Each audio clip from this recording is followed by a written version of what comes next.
Hello my spiritual family, welcome to my channel. I am Riya.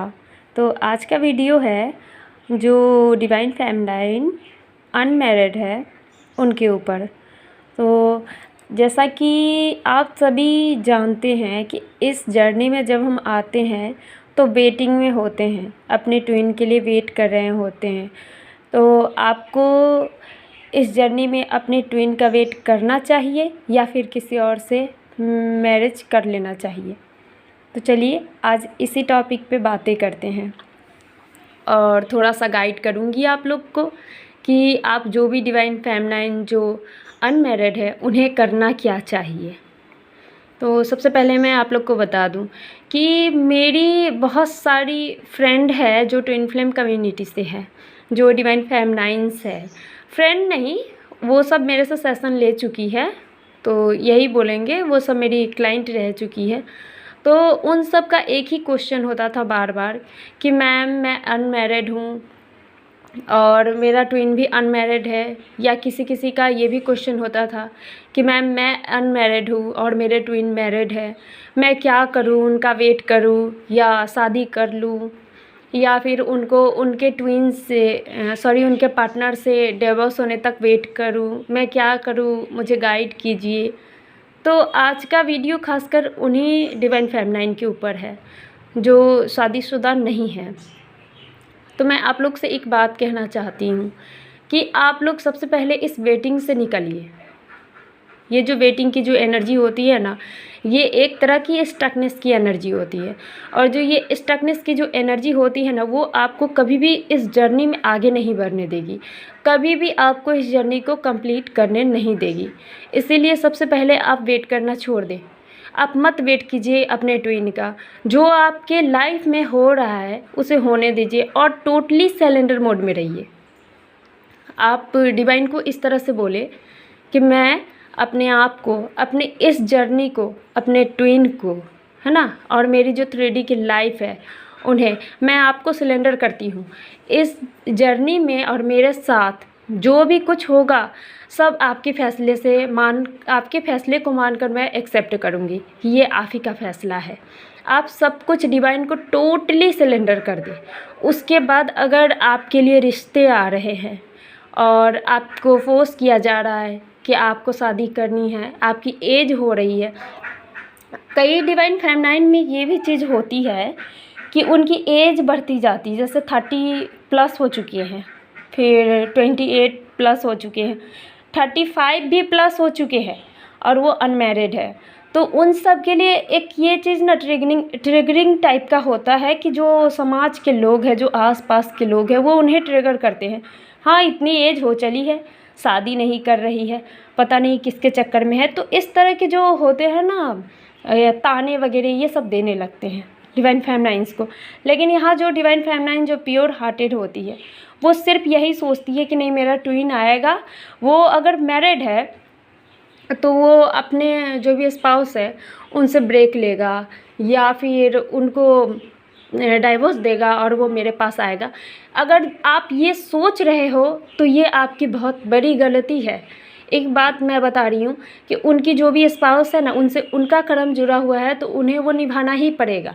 तो आप इतना समझ ले कि जिनके भी डीएम मैरिड है वो फ़िलहाल तो अपने डीएम का बिल्कुल भी वेट ना करें, क्योंकि उनका जो कर्मा है वो तो उनके जो पार्टनर है उनके साथ हो ही रहा है।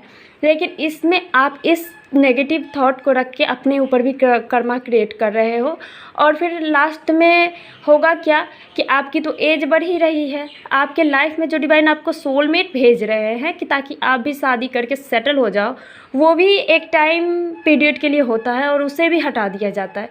फिर आपके कर्मा के अनुसार और नेगेटिव जो भी आपके थॉट्स हैं उसके अनुसार आपको कार्मिक भी दिए जा सकते हैं, ताकि सारी उम्र आप इसे डील करो और बस इसी में उलझे रहो, है ना। तो अगर आपको ये जर्नी कंप्लीट करनी है तो आप ये मत सोचो कि आपका ट्विन अगर मैरिड है तो वो किसी अपने स्पाउस को छोड़ दे।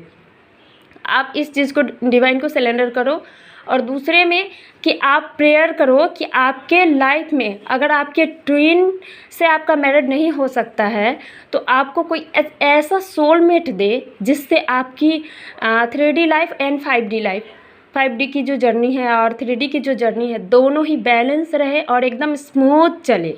क्योंकि ऐसा होता है कि जब अगर हमारे लाइफ में हमारे सोलमेट आते हैं तो उनसे जो मतलब हमारा जो कनेक्शन होता है वो इतना स्मूथ होता है, बिल्कुल भी उतार चढ़ाव रोलर कोस्टर राइड की तरह नहीं होता है। एकदम स्मूथ, एकदम बढ़िया सा, एकदम हंसी खुशी ज़िंदगी चलती है जिसे कहते हैं। और अंडरस्टैंडिंग तो कमाल की होती है। हमारे जो सोलमेट होते हैं ना वो बहुत हद तक हमें समझते हैं, ना कि हम एक दूसरे की बातों को समझते हैं। कुछ ऐसे भी होते हैं जैसे हमारे ट्विन से हमारा कनेक्शन होता है कि हम बिना कुछ कहे भी हमारे ट्विन समझ जाते हैं कि हाँ ये क्या सोच रही है या कुछ। लेकिन जो सोलमेट होते हैं ना वो भी अच्छे से आपको अंडरस्टैंड करेंगे, वो बहुत अच्छे से समझेंगे, आपका साथ देंगे।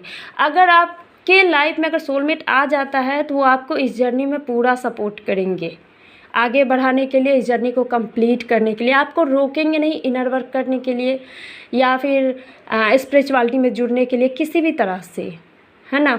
आप और ज़्यादा एक्सप्लोर करोगे इस चीज़ को। और ये थी जो डिवाइन फेमिनाइन के डीएम मैरिड है उनके लिए। अभी जो डिवाइन फेमिनाइन के डीएम अनमैरिड है और वो डिवाइन फेमिनाइन की एज 30, 32 एंड 34 प्लस हो चुकी है, वो डिवाइन फेमिनाइन को क्या करना है कि उनके डीएम नहीं आ रहे हैं, आपका सेपरेशन चल रहा है या ऑन ऑफ चल रहा है। अगर इस बीच में आपके लाइफ में अगर कोई सोलमेट आ रहा है और आपकी शादी के एज से भी मतलब बढ़ रही है, ज़्यादा होते जा रही है, तो आपको देखना है, समझना है कि वो सोलमेट जो आ रहा है कहीं ये डिवाइन का प्लानिंग तो नहीं है। क्योंकि डिवाइन भी ऐसा प्लान करते हैं कि सोलमेट को हमारी लाइफ में भेजते हैं। क्योंकि कहीं ना कहीं हम सोल कॉन्ट्रैक्ट में ऐसा लिख कर आए हुए होते हैं कि हम अपने सोलमेट से ही इस जर्नी को कंप्लीट करेंगे। ट्विन तो है, ट्विन से हमारा रियूनियन होता है, लेकिन रियूनियन होने का ये बिल्कुल मतलब नहीं है कि ट्विन हमारे साथ रहने लगे। ये जो रियूनियन का जो जिस नज़र से आप लोग देखते हैं ना, उस नज़र को चेंज कीजिए। रियूनियन होने का ये बिल्कुल मतलब नहीं है कि हम अपने ट्विन के साथ घूमें, खाए या कुछ रोमांस वगैरह। ये होता होगा, जिसके साथ होना लिखा रहता है उसके साथ होता ही है। ये आपके सोल कॉन्ट्रैक्ट के अनुसार है कि आपके साथ क्या क्या होगा।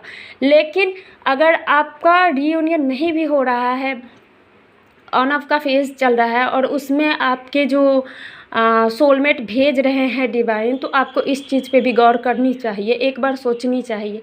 और डिवाइन से आप पूछिए कि क्या ये सोलमेट आप मेरी लाइफ में भेजे हो, क्या मैं इससे मैरिज करके सेटल हो जाऊँ। कोई ना कोई साइन आपको डिवाइन ज़रूर देंगे, यस, नो, या कोई फैदर दिखाना, कोई बटरफ्लाई, कोई किसी भी जरिए आपको आंसर ज़रूर मिलेंगे, या तो फिर किसी वीडियो के ज़रिए आपको आंसर मिलेंगे। तो आप जितनी भी डिवाइन फेमिनाइन इस चीज़ में स्टक है तो इस चीज़ से अपने आप को बाहर निकालिए। मुझे नहीं पता कि ये वीडियो मैं किसके लिए बना रही हूँ, क्यों बना रही हूँ, मुझे बस इतना पता है कि डिवाइन ने मुझे ये गाइड किया है कि आज मुझे इसी टॉपिक पे वीडियो देनी है। और आप सब में से किसके पास ये वीडियो जाएगी और कौन कौन इससे रेजोनेट करेंगे, मुझे प्लीज़ कमेंट में बताएं। मैं जानना चाहूँगी कि आप लोग कौन ऐसी डिवाइन फेमिनाइन है जिसके लिए मुझे ये चैनलिंग कराई गई है।